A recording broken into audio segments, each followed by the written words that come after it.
If I ask how many of you have heard about the fires burning the Brazilian Amazon rainforest recently, I suspect a lot of people would raise their hands. If I ask you how many of you know about the 500,000 people who suffer from floods, enduring almost 4 feet of water inside their homes, sometimes on a daily basis in the Amazon, I suspect a smaller group of people would raise their hands.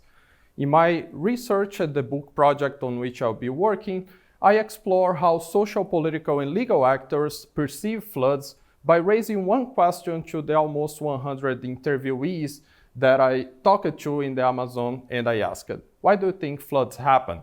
And here is what I found in the region where I am from. In the city of Belém, only 2 grassroots activists have struggled to convince a street-level bureaucrat that flooding and housing damages are interconnected matters of social and environmental rights, which are violated on a regular basis. Most people in this region think that floods happen because it rains too much.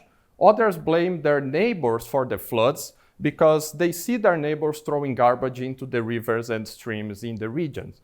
These discourses, however, they support the local government's narrative that little can be done to mitigate climate change, and cities close to the water in the region inevitably need to deal with that.